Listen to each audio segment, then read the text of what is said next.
for caring so much about their neighbors.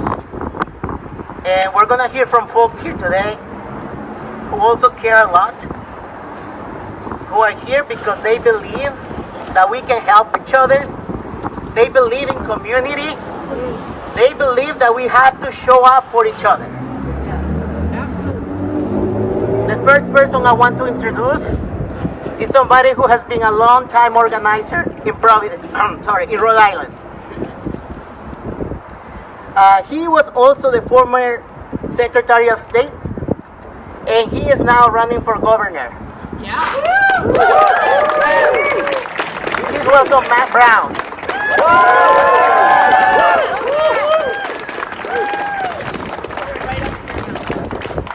Good afternoon. Thank you, Damian. Thank you all for being out here today. Like many of you, I have come here for decades to this place, to these steps, to the rotunda, to demand that our corrupt government look out for just the most basic needs of our people. And for years, we've been coming here and they have said no. And when they've said no, they've always given the same reason.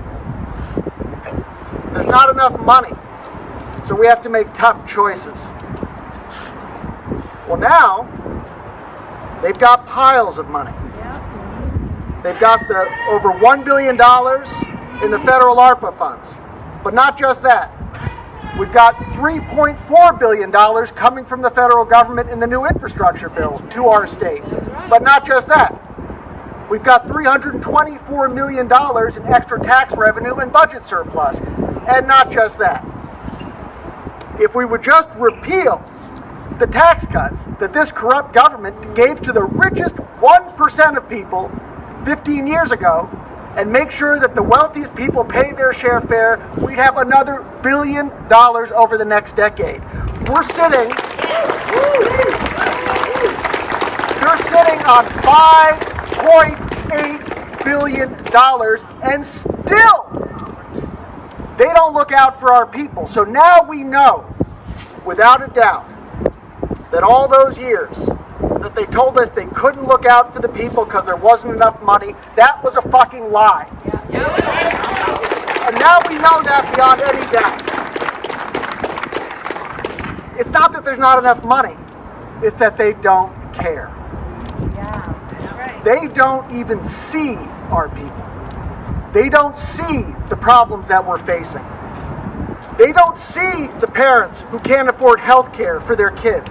They don't see the people who can't afford rent. They don't see the children less than a mile from here by the Port of Providence choking on industrial pollution every day with the highest asthma rates in the country.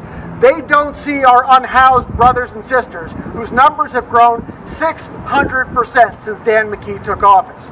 They don't see our people. They choose not to see.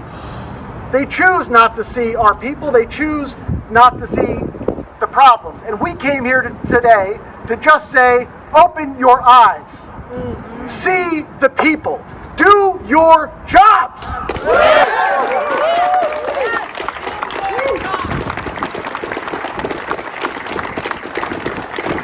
We've had this money, this ARPA funding, for 7 months. Rhode Island is the only state in the country run by so-called Democrats that has yet to spend a dime of these federal funds.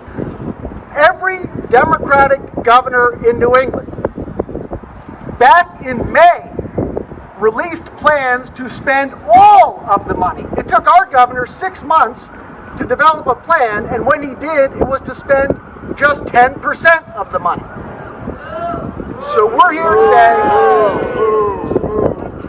here today to say it's not your money.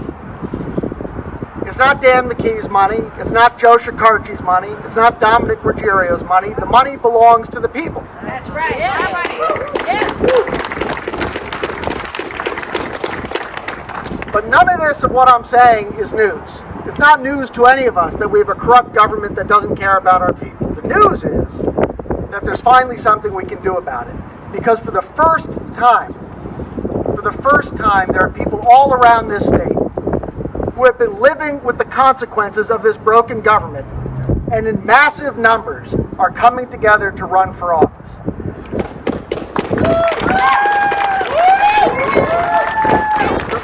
The Rhode Island Political Cooperative is bringing together an extraordinary group of people who do deeply care about their community, who are going to win a governing majority in 2022 and give us a government that starts governing for the people.